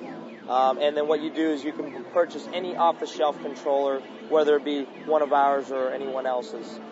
Now, is this one of those things like particle board style, or I mean, is this something like you'd go down to Kmart, you'd buy and you put it together with a screwdriver and a hammer, or does it require a little bit more work? It's very simple to put together, but it is not. It is built with arcade quality in mind. So this isn't particle board crap that you'd get your $59 stand at home for your TV. No, this is the same materials that we use in the arcade. It's compressed wood with melamine lamination on it. The T-molding just like you find in the arcade. It's the same exact materials that we make our arcade. So it's the same materials. You're saving them some buckage by having to put it together themselves. We're saving them some money by putting them. And that has no internal parts. They are supplying everything. Monitor. It has some internal parts with it. It does have the keyboard slide. It does Right. have the light box with the marquee, and it's a very okay. nice marquee. Yes, it is. But the rest of it you put together. So you put your own speakers, you put your own monitor, you put your Right. own computer. I have a quick question. Sure. Like you said, people can't see this at home, but the arcade works that we have here has the looks like the Marvel vs. Capcom characters on the side for the side art. Does that come with the arcade works? Yeah, it's not the Marvel vs. Capcom. It's actually an old, a original version of Mega Man, which was in the arcade. Okay, the Mega Man so arcade. yes, these are arcade Side art. Street Fighter side art. Okay, and that does come with the arcade works. These do come with the arcade works. Okay. Yeah, And very I'm nice. assuming that basically that's what they get. There's not a selection for them to choose No, from. it's just the As one. is. We ship it unassembled, and you can decide whether or not you want to put that artwork on your cabinet. Because there's a lot of people out there that don't want that. They'd artwork. rather have something or blank. But if you're one of those Generation Gimme arcade whores, this You thing gotta looks- have that. It looks really It's totally nice. trick. It is totally trick. And I'm not. You guys know I'm not, but I would get it. I like it, and if I like it, you guys are whores. You'll love it. With any luck, we're going to review the actual product itself. We're going to set up our own stuff in it in the near future and actually do a review for it on the show. So look forward to that in the near future as well. Now, the biggest question that a lot of people ask about these home arcade cabinets is, how do I get the games? How do I play them legal? Can I play them legal? Is the FBI going to come knock me down because I'm playing games at home? What is the Hanaho solution to that with the arcade PC? We ship it with our own operating system, and we ship it with legal ROMs and legal games that we have worked with Capcom to license. Can you give us an example of the titles that come with the unit? There are 50 titles. They are listed on our site, but 1941, 1942, 1943, Section Z, Ghosts and Goblins, Ghouls and Ghosts, the series, Final Fight, Street Fighter, of course. Pretty much anything from Capcom that really made it big is probably in there somewhere. Every good Capcom title is in there for the arcade. These are all arcade originals. And so now these are emulated, right? These are not remakes of the games. These are not something that you put together in-house. These are actual emulated. They play and look and feel exactly like the real deal. Yes, these are 100% emulated. They use the exact same games that were in the arcade.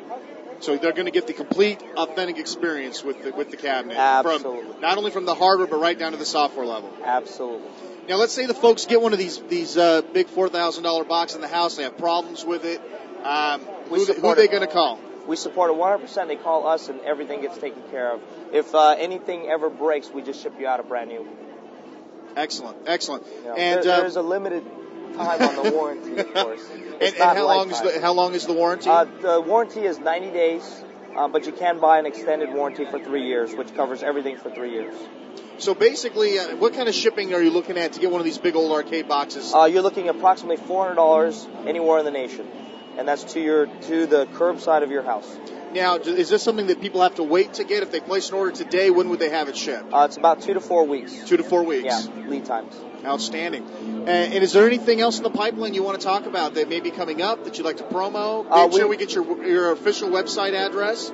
Yes, it's www.hanaho.com. That's HANAHO.com. Outstanding. Mr. Producer, sir, would you like to contribute? I already did. Oh, man, you're just getting lazy compared to the other interviews. Well, They wouldn't leave Matt Oldby alone. Well, the thing is that it's hard to own Conway because he's been nothing but nice to us. During the whole time here at CGE, his booth is next to ours. He was nice enough to give us a cabinet to run the Robotron tournament. Yeah, it was fantastic. It really brought us out of a jam because we were missing a monitor that we didn't know about. He helped promote an actual competitive product to the X Arcade. So he's, like I said, he's been more than fair. Been very generous with us here. So very generous. I can't sit up there and own him. I can't own him like I owned everybody else at the show. One thing you got to know about these guys is, and you know, you guys show up to pretty much almost every major gaming trade show, including E3. That's where we first met. That's where we first met. The main show we do is the E3. We do show also at the Billiard Congress show, which is all the billiards products. We show the Classic Game Expo mainly because of our own personal passion for it. Sure. Yeah, I just lost my train of thought. We're hoping that you're making this will become like a yearly thing, the We've CGE thing. We've been here every year since. We didn't see except you for last one. year. We didn't see you last year. We were here last year. Where were you? We were actually in this booth. Interesting. Oh, we stole your booth? Well, we were actually in this exact spot right here. Okay. Thank you. The one other thing that I think a lot of people don't realize is how big Hanaho is. In fact, they can buy arcade PCs from a number of different sources, not just from you off a website, but they can get it from like Sharper Image. You guys have actual outlets outside in the real world, so to speak. Yes, we have quite a few distributors. Sharper Image is one of them. They have it on their website. We also distribute through all the billiard stores. There's a group called the Liberty Group that have a number of billiard stores that you can buy this from. The list will be listed on our website, and I can't think of any offhand at the moment. But like Billiards and Bar Stools down in Dallas, I think it is. Tony Stick's got a group of stores down in Houston area. Once again, just go to our website and you can click on retailers, and you will see a listing. And that listing is about to increase dramatically in the next few weeks. It's important for the folks out there to realize that these aren't guys working out of their garage. They've got a distributor path. They've got exclusive deals with Capcom. It's not a product that they're going to buy tomorrow and be orphaned in a week. You guys are around. You're here to stay. Yeah, we've been around since '54. I think we'll be around a while to come. You can get that taken care of. It's okay for me to mention that if people can actually go and pick up the cabinets themselves if they want to save on the shipping. Absolutely, you can come down and pick it up. If you're local to us, you're more than welcome to come take a look at the products that we have. And where are you located? We're located in Cerritos, California. Our address is posted on the website. But more than likely, you're not going to live next to us in California. You'd be surprised who will drive. Who will drive 6 hours to get their cab early? Well, what you can do is you can go to any of our stocking distributors nationwide, and once again, we'll have that list on our website. We even have a distributor in Hawaii who's going to be stocking parts, so you can actually go into his shop and play with the arcade PC, examine it firsthand, the quality, before you buy. Excellent. But we assure you that you'll be satisfied with the quality. In fact, you walk in any billiard store and you can ask them about it. And either if they don't have one on the floor, they will be able to get one on the floor. That's outstanding. Yes, Mike Serra handles all our distribution. He's out of Chicago, and it's the MBS group. Once again, you'll find his information on our website also. Go to the website. Go to the website. The website is very nice, by the way. It is a very nice website. Yeah, it's very important. I mean, if you go to the website and you're still clueless, yeah, you can't read. You can't. Yeah. They don't have a Braille version of the site, so you're out of luck. Not that I know of, anyway. I'm sure you guys will have something on your site that'll show them where to go. Oh, absolutely. There will be definitely links on the site that you can get to all the things that we discuss in our shows. We always do that to make it convenient for our listeners. There'll be a big fat button on our site. On our site. Just a personal observation, being here working with Conway this year pretty closely. It's nice to see somebody running a very professional operation. Conway's been very good about getting around and moving around to the people, talking to the customers. And I don't think I've seen Conway without a smile on his face. He is one happy moment. He's always happy, and it's nice to see. It's nice to see that there are still people out there who not only are interested in making money, but also seeming to make the customer happy and having good customer relations. It seems that everyone is solid in one suit or another, but not all of them. It's kind of refreshing to see that. So thank you. It's appreciated. Retro customer service. Retro customer service. So it's coming from the heart because we are retro gamers. We grew up with these games in the 80s. Semco produced, like I said, very many of the old classics out there. It's nice to know the heritage and the background on that too. You trust people who have a passion for what you do. Right. That's typically what I say. Well, Conway, thanks so much for stopping by. We appreciate the interview, and we look forward to working with you in the future. Well, thank you very much for having me again. Thanks a lot. We want to thank Conway for coming on the show and giving us some time, and we look forward to reviewing some of his products in the near future. Let's look at Dragon's Lair 3D, the long-anticipated game from Dragonstone Software. For those of you who don't have a history of Dragon's Lair 3D, let's just jump through the hoops just a little bit. About 4 years ago, especially if you listen to the Rick Dyer interview, you probably know a lot of this stuff. About 4 years ago, Rick Dyer approached Don Bluth and Company and said, hey, I think we can do Dragon's Lair again. And Don's like, well, I don't even know if we really want to do it. Why would we want to do it again? And basically Rick said, because now we can do it right. We can give the player full access to Dirk. You know, nice, huge 3D environment. The control, nothing's fixed. It's not move this way, move that way, you know, hit the joystick right, hit the joystick left. It's not a game of Simon anymore. It will be a real, full-blown 3D interactive adventure. Basically a 3D platformer for us gaming freaks out here. And Don had a demo done for him, and he said, yeah, let's do it. So they began making Dragon's Lair 3D like 4 years ago. They changed the basic core engine at least once that I know of.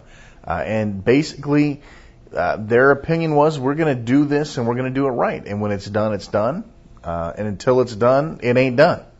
I respect that. 4 years is an amazing amount of time. That's like 100 years in dog years for video game development when the standard window is like 6 to 8 months. For the smaller games, and, you know, even 18 months. Let's say we look at a huge game, 18 months is a huge amount of time. But these guys took 4 years. And was it worth it? That's the first thing that everybody asked me. Was the game worth 4 years of wait? Tough question. Maybe you'll be able to answer yourself after this review. The second question people ask me is it any good? Well, that's a very subjective question. To answer that question, we've got to discuss who Dragon's Lair is for. Because Dragon's Lair has got a distinctive audience. The original game had a very distinctive audience. Basically, Dragon's Lair was a love-hate relationship. You either loved it or you hated it. There was really nobody in between. And people come to me and say, well, are the people going to enjoy this? Are the people who used to play Dragon's Lair old school days, are they going to enjoy this? Or is it made for the new kiddies and it's another title whoring game that basically the game has nothing to do with the original game and it's just a whore? Well, the good news is it's for everybody. It's for the new generation and it's for the old generation. Because you guys know me. You know, I've got Dragon's Lair tattooed on the inside of my ass, okay? But the honest truth behind it is the game does appeal to the classic players. And as the review goes on, I think you'll understand why. So the game is really for everybody, which, again, as if you heard in the Rick Dyer interview, I didn't think they were going to be able to do that, honestly. I figured they'd piss everybody off that wasn't a console generation gimme gamer, and they managed to not do that. But we'll get into more of that in just a minute. The next thing people want to know after is it any good is, what's it like? Now, see, I think that's kind of a pissy poor thing in today's modern generation. The first thing that anybody wants to do with a video game is classify it into another video game, under another video game, rather. In other words, they don't say, well, this game plays like this. They say it's a Tomb Raider game, it's a Quake game, it's a Mario Kart game, and your first look at Dragon's Lair 3D and you're going to say, some bitch, it's a Tomb Raider game. And that's what I thought. And I was like, well, okay. But, you know, while Tomb Raider had big breastises and all that, this was Dragon's Lair, okay? So I kind of overlooked it for a little while, hoping that that it wouldn't turn out to be a Tomb Raider game. And as I was fortunate enough to find out, I was right. It turned out not to be a Tomb Raider game. But it will be instantly classified as one, which is kind of too bad. The game is a 3D platformer. No two ways about it. And it is a very common, mechanically speaking, 3D platformer. It's got everything you'd expect to see in a 3D platformer. It's got the camera action going on. It's got the running. It's got the jumping. It's got the fighting. It's got it's got all the elements of your standard 3D platformer. Okay, so yes, we can classify it as a 3D platformer. Tomb Raider-esque, I guess, would be kind of what you'd want to say. But frankly, the only thing that it really is a third-person perspective 3D platformer. That's pretty much where it and Tomb Raider share common ground. So the next thing that people ask is, well, what makes it different than every other 3D platformer? That's a great question. Back a while ago, I talked about Jedi Knights 2. And while Jedi Knights 2 is, I'm sorry folks, Jedi Knight 2 is a standard first-person shooter, okay? There's really nothing unique in there. There's really no new elements of gameplay except for like force powers, all right? But that's it. Basically, it's a first-person shooter. But what Jedi Knights 2 brought to the table is the Star Wars environment. Now, a lot of times we're willing to put up with something because of its affiliation with another area. For example, people who love Shinobi, right, are going to probably like the new Shinobi, even though it really has nothing to do with the old Shinobi. I know I saw video clips from it, and it's like, why did you guys even call this Shinobi? But if it's set in the Shinobi universe, as it were, that can lend to some credence to the game, even though it's just like every other game. Those who are diehard in that area are going to say, oh man, Shinobi, Shinobi, Shinobi, Shinobi. And they're going to jump on it, whether or not it plays or acts like Shinobi at all, because it's in the Shinobi universe. It's sort of like the Robotron family. Sorry, I just threw that in for my producer. Anyway, and Dragon's Lair has an ambiance about it. Dragon's Lair. When I say Dragon's Lair from this point on, assume I'm talking about Dragon's Lair 3D, because I know I'm gonna mess this up somewhere along the way. Dragon's Lair has a feeling about it that it's got the cartoony look, which automatically drags you into the game as it was. The backgrounds, a lot of the textures are all taken directly from the original backgrounds from Don Bluth. That's why some of them look so damn real. Some of them look some of them are dead ringers for the actual video game, the original video game. And it's like, wow, that looks really good. Dirk, of course, moves. I've read a lot of reviews about Dragon's Lair 3D, and frankly, I think a lot of them are wrong. Then again, a lot of them are reviewing the Xbox version. I guess it's a good time to say that I am reviewing the PC version of the game. And that's going to mean a lot of things here in a few minutes. Let me get on with the interview. Let me get on with the review here. The game mechanics, while similar to Tomb Raider, in his actions, the way he moves, the way he runs, the way that he crawls, falls, trips, does whatever, it's Dirk, okay? And I think they really made it a point to make sure that he moved right. Now, a lot of people would say, he moves wrong, it's clumsy, it's not well done. But you know what? That's Dirk. Dirk is clumsy and not well done as a person, as an entity. So maybe that's part of the problem with the modern reviews, is these kids are like 12 years old and playing Dragon's Lair. They never played the original ones. They don't know how Dirk used to move. I think that they spent a lot of time in making him work right. And when you stop moving, it's got that Major Havoc thing going on, or the Zybots thing going on, where if you stand still long enough, the guy will just start doing stuff. He'll scratch his back or his leg or yawn, start playing with a yo-yo. Dirk does that too. He'll stop and he'll scratch, I haven't actually sat around long enough to see all the stuff he does, but little things like that I've always found very appealing. It's that little extra touch. As for the rest of the game, in terms of the way it's laid out, the graphics are, like I said, they're all toon shaded, folks. It's like you're looking at a cartoon. If you're familiar with Jet Grind Radio, if you're familiar with the Looney Tunes racing on the Dreamcast, if you're familiar with any of the toon shaded games, then you're familiar with the way the Dragon's Lair looks. It actually lends itself very well. Dragon's Lair was a cartoon. The original game was a cartoon, and this looks just like a cartoon. That aspect was preserved. I think if they had gone with a more 3D rendered, shaded, shadowed thing, like you see all the like the South Park stuff that they've taken, they 3Dized all the characters. If they'd done that with the Dragon's Lair game, it would have looked like crap, and it wouldn't have lent itself to the old game, the old style. But the way they did it, the toon shading was perfect. It was perfect. So the game looks good. Okay, it's pleasing to look at.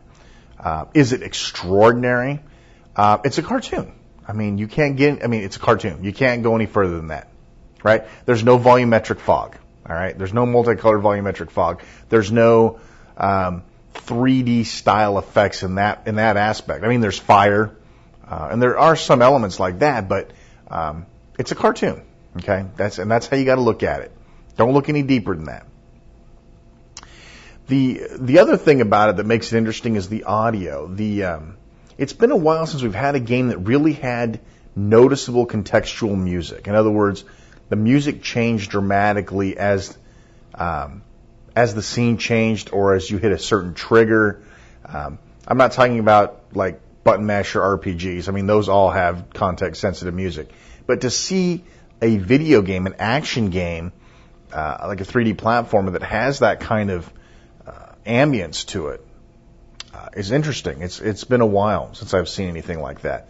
A good example of contextual music, folks, for you old school guys, is Forbidden Forest. How the music would change based on what was nearby you, what was happening around you, etc., etc. Same idea. Very well done. The soundtrack is excellent. A lot of people said that it wasn't very good. I'm not sure. Maybe the Xbox version isn't as good as the PC version's audio is. I don't know. I know they put a lot of time and money in promoting the Xbox version, but it's funny how the PC version may be actually the one to get, which I think will be just totally funny if it turns out that way. Anyway, back to the review. How does it play? Okay, we know it looks good. We know it sounds good. But you know me. If it looks good and it sounds good, it's got to play good. Now, here's where we get in kind of a gray area. The game is progressive. In other words, it starts you off light.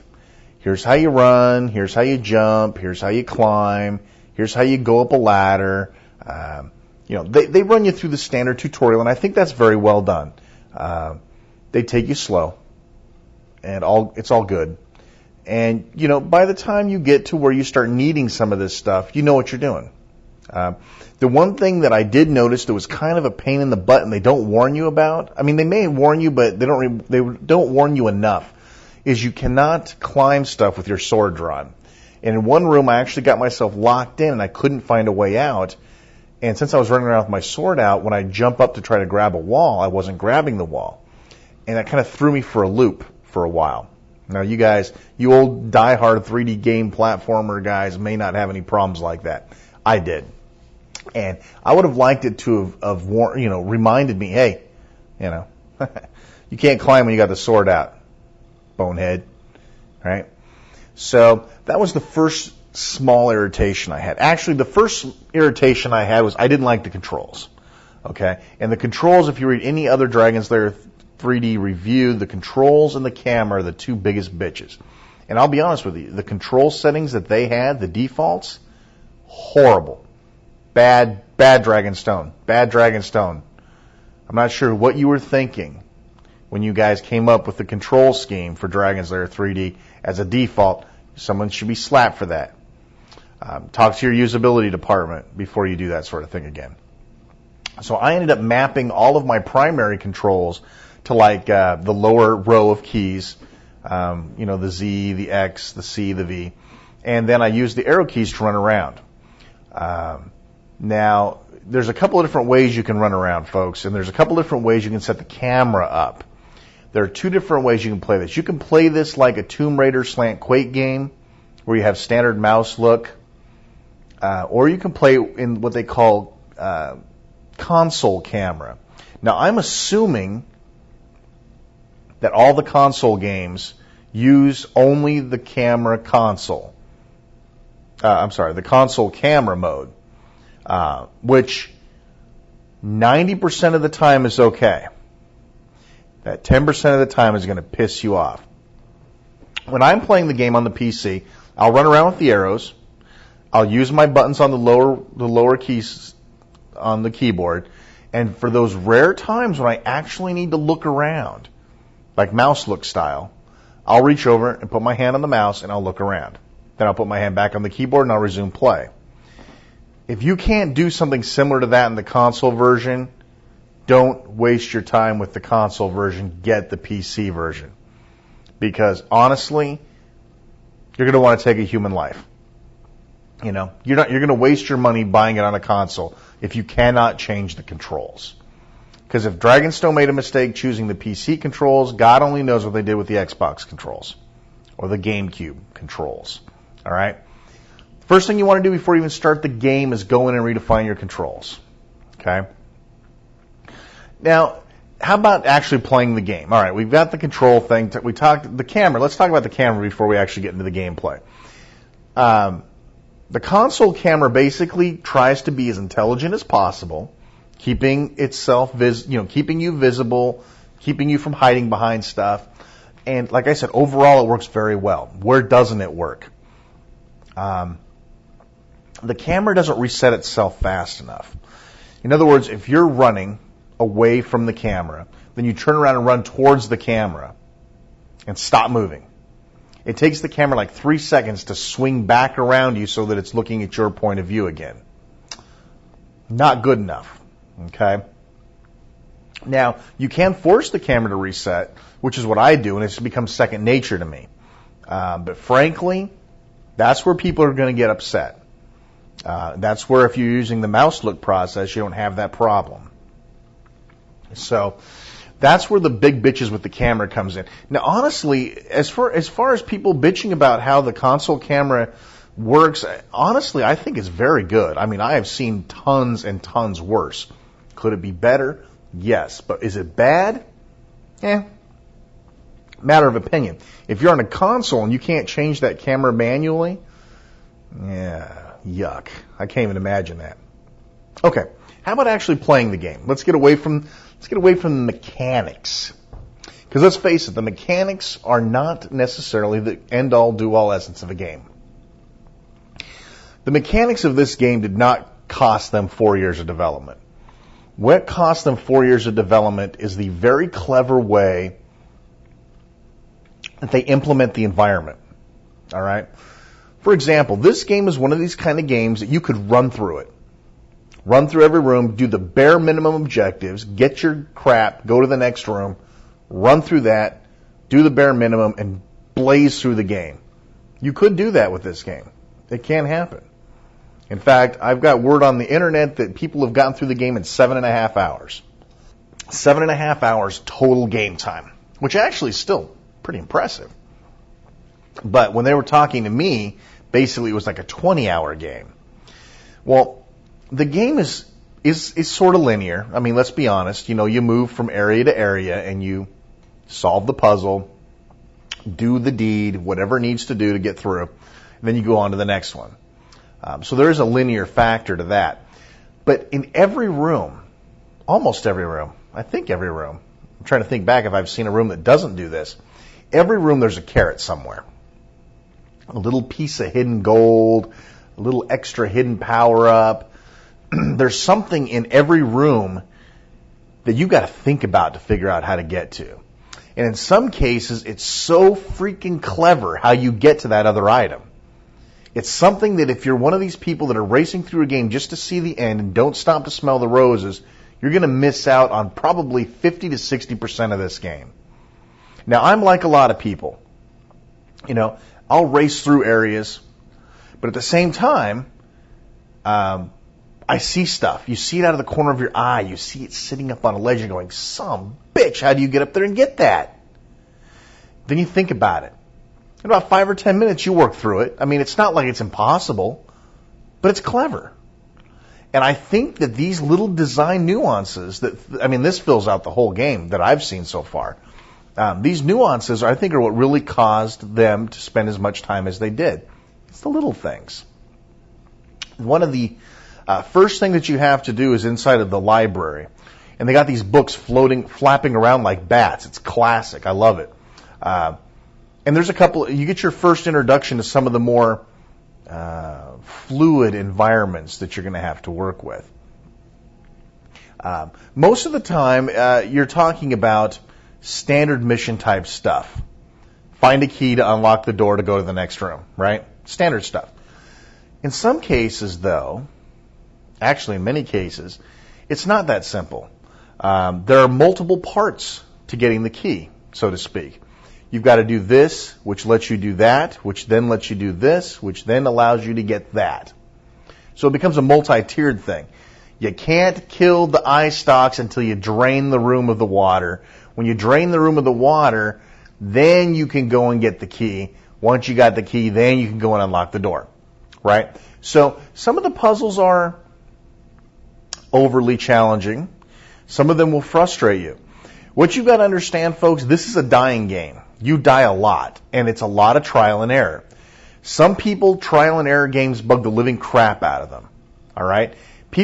Some people are very, very, very precise. They want to walk into a room and have a little screen comes up and says, you must do this, this, this, this, this, and this. Ready, go. Other people kind of like to figure out what they have to do. And when you're figuring out what you have to do, you die. All right? I mean, you will die 100 times or more in Dragon's Lair. Guaranteed. Hell, I've probably died that much already. I'm only 3 hours into the game. It's part of the game structure, folks, okay? Don't look at it as, God, I died again. Look at it as, well, that's not it. And go back and keep looking for it, okay? Don't take death as the pain in the ass that it is for most games. In this case, it's part of the game structure. Trial and error. Is this what I do? Nope, that's not it. Go back and continue. Now, that can get monotonous. I mean, if you really get a really badly written game, you'll be doing the same things over and over again until such a time when you're actually repeating your mistakes while you're trying to find the right answer. In Dragon's Lair's case, the trial and error only happens once. You don't find yourself going through the same crap. It's like, there's a lot of times in like the Quake style games, the first person shooters, where you do something and it's like the miracle jumps in Quake, right? Jumps that you're going, God, am I supposed to jump from here to there? That just doesn't seem possible. So you try it a couple of times and it doesn't work and you go, well, that's not it. And then like 25 minutes later, you're like, maybe I'll try one more time. You try one more time and it works. And you're going, that's stupid, right? That sucks. Dragon's Lair doesn't have a lot of that. You'll try something, it doesn't work, you die, you're going, okay, and you can eliminate it, and you're right. It's eliminated. It doesn't turn out to be that later. That's kind of a confusing concept. God, I hope you get that. Anyway, so you die a lot. Get used to it. And the trial and errors are not very difficult. I mean, at the very beginning of the game, there's a room filled with fire. And honestly, for being where it is in the game, which is like at the very beginning, the 3D perspective just doesn't quite work right. And you find yourself getting torched over and over again. And you're going, there's got to be a switch I can do to turn this off. There's got to be something I can do. And as it turns out, I'm going to give you this tip because I don't want you spending 35 minutes in this gay room like I did. You roll yourself under the fire using your tuck and roll. All right? It doesn't look like it should work. The fire doesn't look like you should be able to roll under it. No matter how you look at the camera angle, it doesn't look like you should be able to roll under it. That room alone is going to piss enough people off that they may not continue playing the game after it. Because it seemed unfair. Not only did they not tell you what you had to do, the trial and error edition didn't give you enough to work with. You know, the perspective was kind of wrong. I'm curious about that room in particular, and I think I may go back and ask the guys about it sometime. Like, what the hell were you thinking? Maybe to other people it was obvious. To me, I burned my ass like 20 times in that room trying to figure that out. I think I ended up getting through it by accident. Don't let that room mess you up. After that, things go in a very progressive nature. They get slightly harder as time goes on. And some of the times, yes, Daphne chimes in, by the way. Let me give you this element of it. You've got this pennant that Daphne can telepathically talk to you through. And she helps you through some of the rough spots. In some case, Daphne doesn't give you enough help. For example, the Bat King. I spent probably 20 or 30 minutes trying to defeat the Bat King. And the reason is Daphne didn't give me enough information. And eventually I figured it out on my own. But that was frustrating. If you do not like games that challenge you, if you do not like games of trial and error, this may not be the game for you, in all honesty. The game is about trial and error. But, normally I don't like trial and error games, so they didn't go too far overboard. There would have been nice to have some progressive help. If you're sitting there fighting the Bat King for like 25 minutes, Daphne needs to chime in and say, hey, look over there. And, basically, I'm not going to spoil the room for you, but basically Daphne should come in and give you a little more help. That would have been better. As it turned out, I finally figured out how to beat his ass, and I felt a lot better for it when I was done. That's a sort of typical situation. And again, some of this stuff's really clever, folks. I mean, the things you wouldn't really think about, they're obvious when you look back and you go, oh yeah, well that was dumb. I don't even understand why I was stumped on that. But at the time, it's like, yeah, okay, well maybe this, So my belief is that Dragon's Lair's strength lies in its design, the design of the rooms, the design of the levels. Some of them are just a romping good time. There's a lot of levels where you have to do stuff in a certain amount of time. Like, for instance, in one room, you have to ring a bell, and then a timer starts. What the hell's this? You don't know what to do. It doesn't tell you to go ring the other bell. But you're like, God, I've got to do something. So you're looking around, and you see the other bell, and you go, aha. You run over and you hit the other bell. Well, you don't do that the first time. You do it like 5 or 6 times through. Once you're 5 or 6 times through, you realize you got to go ring the other bell. You get to the bell in time, you ring it, and poof, a door opens. In some cases, it's the order that you kill things in. They keep it varied. It's not like it's the same mission every single room and they just cover it up differently. The design, the flow of the rooms, and this is something that's really important for me to point out, folks. Design flow in video games is one of those things that is completely underappreciated. In a good, well-written game, you don't notice it, and that's exactly the way it's supposed to be. If you don't notice it, they did it right. But when you go, God, I don't know what the hell I'm supposed to do. I'm stuck in this room. Like Jedi Knights 2, I think, had an area like that, the submarine area, where I just didn't know what to do. I tried everything. I tried the miracle jumps. I tried everything. I didn't know what to do. I finally turned it off in disgust and walked away. I came back a couple of days later. I played it some more, and by total accident, I figured out what I was supposed to do. That pisses me off. In Dragon's Lair, everything is well laid out, and you'll know when you do something wrong. If you pull a switch and you weren't supposed to pull the switch and a rock lands on you, you don't pull the switch again. Poof, problem solved. You're not going to accidentally solve puzzles. You're going to figure them out. And I think that's really where the 4 years of time came into play. And frankly, I think it shows, and I think it is a defining characteristic of what makes this game good. For me, for most players that are going to appreciate it. A lot of people complain about the puzzles being too difficult. Honestly, yeah, some of them are hard, folks. I'm not going to lie to you. You've got to like a challenging video game to appreciate this game. It's not overly frustrating, though, and I think a lot of people agree with me. It's challenging enough not to insult your intelligence, but it's not so hard that you throw your mouse, your keyboard, your joystick down in disgust. So what else can I tell you about the game play-wise? I mean, that's pretty much it, folks. I mean, I can't really get into a lot of the other things. What I will tell you that as the game progresses, you get more weaponry. For example, you get a crossbow. You get arrows, and then later on you get flaming arrows, which have a multitude of different purposes, by the way. Things you would never even think about. You also get these things called essences. Now, if you're used to playing, say, Diablo, you're going to be right at home with the way this system works. There's a health meter and there's a mana meter. Mana meter helps you cast magic stuff, and your health meter, of course, is your health.